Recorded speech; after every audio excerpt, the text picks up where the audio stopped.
Standing by to go live as well to Parliament for the Closing the Gap statement from the Prime Minister. Obviously, it is again that case, and we can see the Prime Minister now. In fact, we might go to the chamber. I think I can see him speaking now.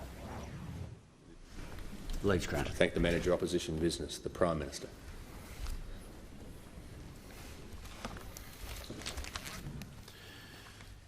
Thank you, Mr Speaker. I present a copy of the Closing the Gap report.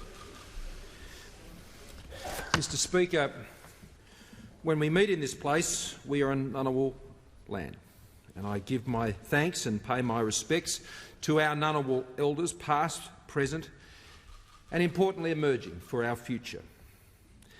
I honour all Aboriginal and Torres Strait Islander people here in this House and right across our great continent. I also acknowledge, as I always do, Mr Speaker, our servicemen and women, our veterans, and particularly acknowledge our Indigenous servicemen and women and our Indigenous veterans, as we did just last week at the Australian War Memorial.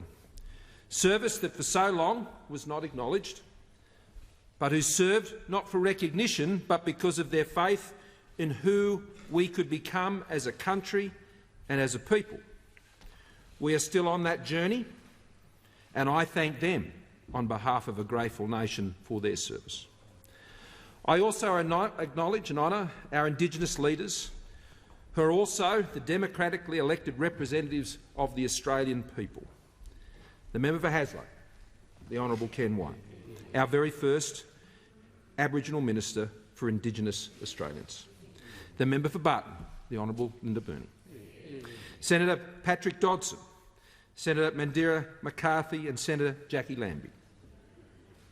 I also welcome Convener Pat Turner and all members of the Coalition of Aboriginal and Torres Strait Islander peak organisations. Welcome, Pat. I thank you for your partnership, for your strength and your leadership. Mr Speaker, for 12 years I have sat in this chamber and listened to Closing the Gap speeches. It's a tale of hope, frustration and disappointment. A tale of good intentions, indeed good faith. But the results are not good enough. This is sadly still true. Last year I opened this address with what I believe is a national truth and a national shame, that our Aboriginal and Torres Strait Islander children in Australia today do not have the same opportunities as all other children growing up in Australia. They never have in Australia.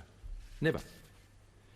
This is the ultimate test of our efforts, that every Aboriginal and Torres Strait Islander boy and girl can grow up in this country with the same opportunities and expectations as any other Australian boy and girl. Over decades, our top-down, government-knows-best approach has not delivered the improvements we all yearn for. When it comes to the welfare and advancement of our Indigenous peoples, I don't doubt the good hearts and the goodwill of those in this chamber and those who have served here, including former Prime Minister Rudd, who began this process with the national apology, indeed the day before I gave my first speech in this place 12 years ago. The national apology was an important milestone, but it did not pretend to be the solution. It was important for many reasons, Mr Speaker, but for me it was most important because it was important to our first Australians. It mattered to them, and so it mattered to me. Despite our best intentions, Closing the Gap as an initiative fell victim to the same type of thinking that has hampered our efforts in the past. We seem to think that somehow if our aspirations were high enough, the rest would just take care of itself. This is not a challenge of aspiration.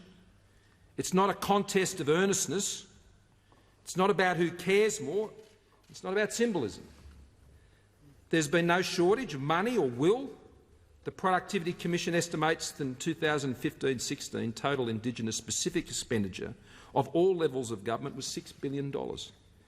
And the share of mainstream programs that all Australians share was a further $27.4 billion. Over the forward estimates, we are providing $5.2 billion for our Indigenous Advancement Strategy, $4.1 billion for targeted efforts to improve Indigenous health, as well as significant payments to the states and territories for Indigenous-specific programs. Closing the gap is a very practical challenge and a very difficult one. Getting people into jobs so they can lift up their eyes from seeing hopelessness and see a future that they can direct. Ensuring young children are healthy, in school and well educated to realise their potential. That is how generational change occurs. Ensuring that Indigenous Australians are safe in their homes and in their communities, where they can have the same expectations of the rule of law to go about their own lives unviolated as any other Australian in any other part of the country. Having watched and listened, we are now making the change to how we go about this task. It's not a judgment of our past efforts, but as an honest and humble learning. Despite the best intentions, investments in new programs and bipartisan goodwill, closing the gap has never really been a partnership with Indigenous people. We perpetuated an ingrained way of thinking passed down over 2 centuries and more. And it was the belief that we knew better than our Indigenous peoples. We don't. We also thought we understood their problems better than they did. We don't. They live them. We must see the gap we wish to close, not from our viewpoint, but from the viewpoint of Indigenous Australians, before we can hope to close it and make a real difference.